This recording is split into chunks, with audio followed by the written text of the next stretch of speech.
Chapitre 4, chapitre sur l'oreille, le nez et la bouche. Premier paragraphe.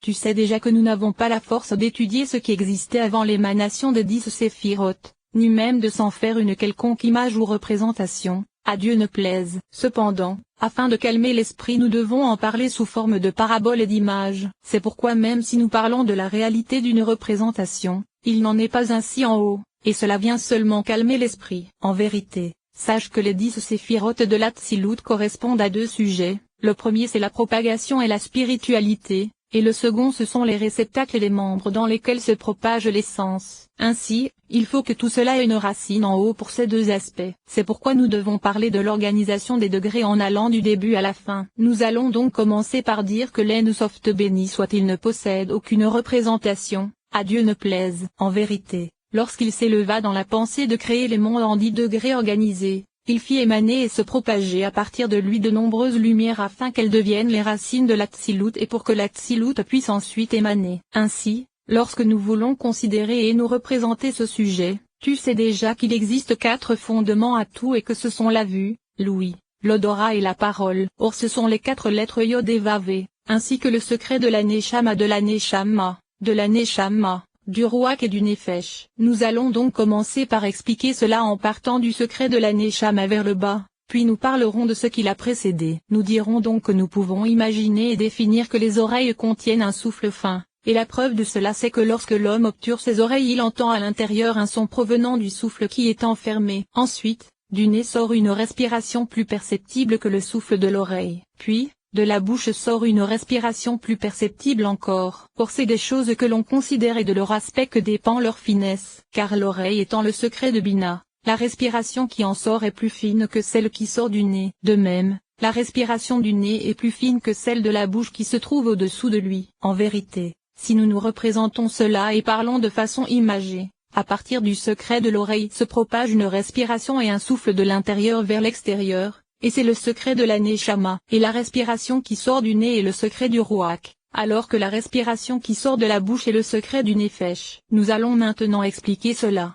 car la respiration de l'oreille se divise en deux pour les deux oreilles. Ceci correspond au fait qu'il existe une Bina et une Tebuna, comme nous le savons. C'est pourquoi la respiration de l'oreille droite est la racine de la Neshama de Bina, alors que celle de l'oreille gauche est la racine de la Neshama de Tebuna. De même, la respiration du nez se divise en deux aspects par le secret de la racine de Jacob et Israël, la narine de droite pour Israël, et celle de gauche pour Jacob. Cependant, la respiration de la bouche est unique car elle correspond à la Noukba de Zahir Anpin, et bien que Léa et Rachel existent, le principe de Léa provient de l'aspect de la Malkout de Tebuna qui se revêt de Zahir Anpin, comme cela est connu. C'est pourquoi elle est considérée comme unique. Cependant, puisqu'il existe également deux aspects, la respiration de la bouche se divise en deux bien qu'elle n'ait qu'une seule source puisqu'elle n'est pas semble à celle des oreilles ou du nez. En effet, lorsque cette respiration se trouve dans la gorge elle est le secret de la voix, et lorsqu'elle sort vers la bouche elle est le secret de la parole grâce à l'articulation des lettres. La voix correspond à la racine de Léa, et la parole à la racine de Rachel. Et bien que la voix se réfère à Tiferet, elle-même correspondant à Zahir Anpin, la racine des deux se trouve dans la Malkout de Tebuna. Mais la voix devient une Neshama pour Zahir Anpin alors que la parole devient une Neshama pour Malkout, qui est Rachel, et les deux se réfèrent à la bouche qui est le secret de la Malkout de Tebuna. En ce qui concerne les yeux qui sont le secret de la vue se référant à Okma, ils sont le secret de la Neshama par le secret de Okma. Or sache que le Nefesh, le Ruach et la Neshama se revêtent de l'intériorité des réceptacles correspondant au corps. Cependant, la Neshama ne peut être supportée par le corps de l'homme, et elle reste à l'extérieur par le secret de la lumière environnante. Et lorsqu'elle entoure le cerveau hébergeant la Neshama, elle correspond alors à l'aspect environnant de la Neshama. Mais lorsqu'elle entoure le cœur qui héberge le Ruach, elle correspond alors à l'aspect environnant du Ruach. Et lorsqu'elle entoure le foie hébergeant le Nefesh, elle correspond alors à l'aspect environnant du Nefesh. Car tout comme il existe les trois aspects que sont le Nefesh, le Ruach et la Neshama, de même la Neshama doit posséder l'aspect des trois, le tout par le secret de la lumière environnante. En vérité, c'est du crâne qui est le secret de Keter que provient la racine de la Neshama supérieure appelée Yehuda. Et le sens du fait qu'elle soit appelée Yehuda, c'est qu'elle entoure tous les mondes par l'aspect de la Neshama uniquement, et non par l'aspect du Nefesh. du Ruach et de la Neshama puisqu'il est question de Neshama pour la Neshameda. Et il n'y a que trois aspects, Nefesh, Ruach et Neshama qui ont une correspondance avec trois aspects de la Neshama. Mais, par exemple, la Neshama supérieure appelée Ida ne se trouve pas en bas comme c'est le cas de l'aspect du Ruach ou du Nefesh, et elle n'est qu'une seule réalité. C'est le secret du fait qu'elle soit appelée Ida, car elle n'est pas à l'image de ce qui se trouve en bas. Commentaires et enseignements du Rej Gedalia Ali. Voici que je vais rapporter un commentaire concernant les racines de l'Atsilut, que ce soit de l'essence ou des réceptacles, qui vinrent à l'existence à partir des oreilles, du nez, de la bouche et des yeux et qui sont le secret de la vue, de l'ouïe, de l'odorat et de la parole. Et c'est ce que j'ai trouvé comme venant du Rej Gedalia Ali. Lorsque les lumières se propagèrent à partir de l'oreille et du nez jusqu'au niveau de la bouche, car c'est là que toutes les respirations s'assemblèrent, à l'endroit de leur réunion elles eurent toutes un aspect de Nefesh. En effet, la respiration de l'oreille ne peut s'assembler avec la respiration de la bouche qu'en s'en approchant spatialement. Et il en est de même pour la respiration du nez. Cependant elle ne nécessite pas un rapprochement spatial aussi important que la respiration de l'oreille pour s'assembler avec la respiration de la bouche. C'est pourquoi lorsque l'observation des yeux frappa cette respiration, elle devint les réceptacles. Et cette observation possédant un intérieur et un extérieur, car dans tous les membres se trouve une intériorité et une extériorité, elle devint de façon générale leur réceptacle. Or puisque de la vision des yeux n'émanait aucune respiration mais seulement une observation,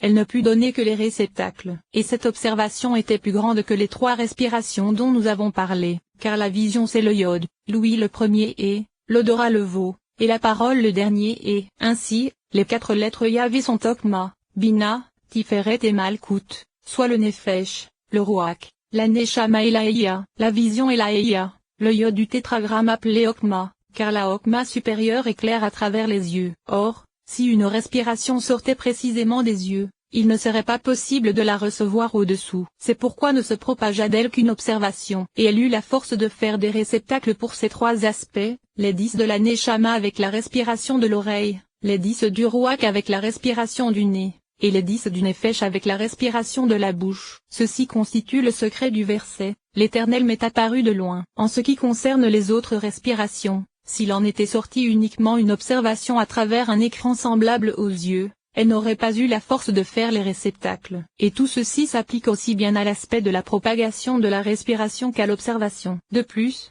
cette vision a la valeur numérique de Géboura et de Dibour soit la valeur 216 si l'on ajoute ces quatre lettres. Pour cette observation elle a frappé l'emplacement où les trois respirations s'étaient assemblées, c'est-à-dire l'aspect du Nefesh. Ceci correspond au verset « Elohim vit la lumière », car la lumière correspond à l'aspect de la respiration de l'oreille et du nez, soit à l'aspect de la Neshama et du Ruach. Et c'est l'aspect de la bouche qui correspond au Nefesh. Ainsi, lorsqu'il vit le Nefesh Elohim sépara, ce qui correspond à l'accomplissement des racines des réceptacles. Et cette observation directe accomplit l'impression de chaque aspect, car elle toucha chaque aspect à partir de l'observation de l'aspect de Keter sur Keter. C'est ainsi que fut faite toute l'impression des réceptacles, extérieurs dans les membres extérieurs, et intérieurs dans les membres intérieurs. Et ceci ne fut pas achevé tant que l'observation n'eut frappé l'emplacement où se rassemblèrent les respirations, ce qui correspond à la propagation de ces respirations qui sont leur extérieur, c'est-à-dire que la propagation est appelée extériorité. À partir du choc de la lumière des respirations avec la lumière de l'observation, la lumière de l'observation revint via la lumière réfléchie et devint un réceptacle pour chaque aspect pour le reste du corps, ce qui était extérieur pour les membres extérieurs, et ce qui était intérieur pour les membres intérieurs. Et lors de l'observation tout ce qui était plus attaché à sa racine était supérieur, car Keter qui était proche de l'œil sortit en dernier alors que Malkout sortit en premier, alors que lorsqu'elle frappa et revint, tout l'aspect des réceptacles était identique. En effet, si Yesod s'était propagé davantage que Malkout, elle aurait été au même niveau que Malkout. Cependant, si Yesod s'était propagé davantage, la lumière de Yesod étant plus grande que celle de Malkout puisqu'elle aurait en elle la force de se propager davantage, elle n'aurait pas un degré supérieur vis-à-vis de Malkout. C'est pour cette raison que cette propagation se fit par le secret de la lumière réfléchie, car ce qui est réfléchi se rapproche de sa source. Mais vis-à-vis de l'aspect des réceptacles eux-mêmes, elles étaient identiques. Et lorsque la lumière revint et revêtit la respiration, il se trouve que lorsqu'elle se trouva proche de la bouche la respiration de la bouche était plus grande que la respiration de l'oreille, car la respiration de la bouche se trouvait alors proche de la bouche avec l'aspect de la tête, alors que la respiration de l'oreille avait encore l'aspect du reste du corps tant qu'elle ne s'était pas élevée au niveau de l'oreille. Étudie cela grâce à nos explications concernant l'existence des deux orifices de l'oreille,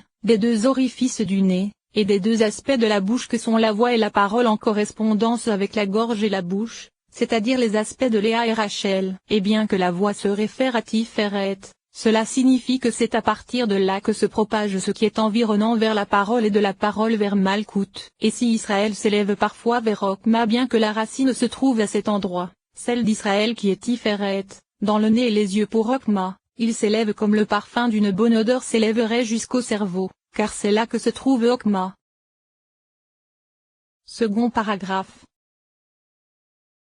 En vérité, le secret de l'encerclement que nous avons décrit dans le premier paragraphe ne se propagea pas vers le bas, car il ne fit qu'encercler de haut en bas comme cela a été expliqué à propos du secret de la lumière environnante. C'est pourquoi tu verras que nous ne mentionnerons que ce qui va du secret de la Neshama vers le bas. En vérité, tu verras que ce qui est maintenant supérieur à ce qui s'est propagé constitue le secret de la respiration de l'oreille, car elle se propagea vers le bas par le secret de la Neshama. C'est pourquoi nous parlons toujours sous forme de parabole, mais uniquement afin de calmer l'esprit, car même par la parabole nous ne pouvons atteindre que l'oreille mais pas plus haut, et même là cela ne vient que calmer l'esprit. C'est pourquoi nous ne disons pas calmer l'œil et se taira. Sache que ces trois aspects de respiration se propagèrent tous jusque devant la bouche, et c'est là qu'ils s'assemblèrent. En effet, la respiration sortant de l'oreille s'associa devant la bouche, elle se propagea de haut en bas, des deux côtés de la barbe, et se propagea jusque devant la bouche. De même, la respiration du nez se propagea via le passage se situant au-dessus de la bouche et devant le nez, et qui est la troisième des 13 réparations de la barbe. De même, la respiration de la bouche se propagea via le second passage se situant au-dessous de la bouche et qui est la 5e réparation. Et ces trois respirations s'unirent en bas face à la bouche, et elles s'assemblèrent par le secret du Nefesh, du Rouach et de la Neshama. En vérité, sache que la nature de la respiration sortant de la bouche, du nez et se taira, se propage avec force à l'extérieur et en longueur, et après être sortie dans une direction, elle s'étend ensuite sur les côtés, comme cela est visible. Et bien que le tout ne forme qu'une seule respiration, il y a assurément une différence entre le peu de respiration se trouvant en face de la bouche ou du nez et le reste des respirations qui se propagent sur les côtés. Le sens en est que la respiration qui se trouve précisément en face de la bouche est fermement attachée à sa source, et le cheval l'atteint toujours. C'est ce qui est indiqué dans le Zohar. C'est-à-dire que l'En-Soft touche et ne touche pas car il est toujours attaché à l'En-Soft grâce à cette colonne de respiration sortant avec force de la bouche et soufflant toujours. Or ce peu de respiration est dite intérieure alors que le reste de la respiration qui se propage est dite extérieure. Il se trouve que la respiration la plus proche de l'ouverture de la bouche et du nez est dite intérieure,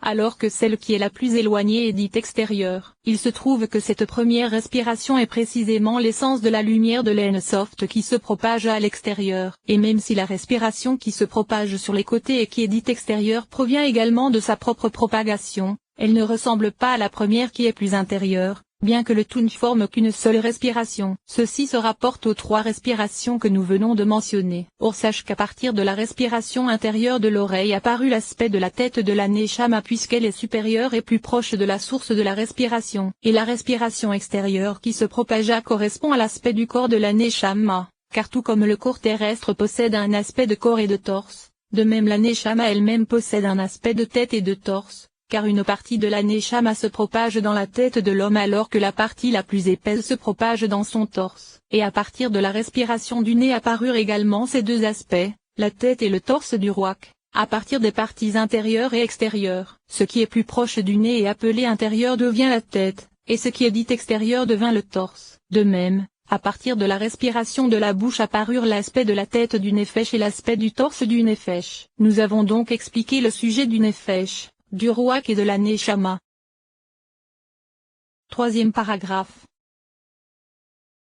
Ainsi, après avoir parlé dans le chapitre précédent de la façon dont émana la réalité du Nefesh, du Rouach et de la Neshama à partir des oreilles, du nez et de la bouche, nous allons maintenant expliquer la réalité de leurs réceptacles qui correspondent à l'aspect de leur corps. En vérité, nous avons déjà expliqué qu'à partir de l'aspect de la vue apparut la Neshama de la Neshama. Cependant, la vue n'est pas le secret d'une respiration se propageant vers le bas comme dans le cas des oreilles, du nez et de la bouche. Le sens en est que le Nefesh, le Rouach et la Neshama qui sont les lumières des oreilles, du nez et de la bouche se propagèrent vers le bas. Cependant, La Neshama de la Neshama qui est l'observation de 1900.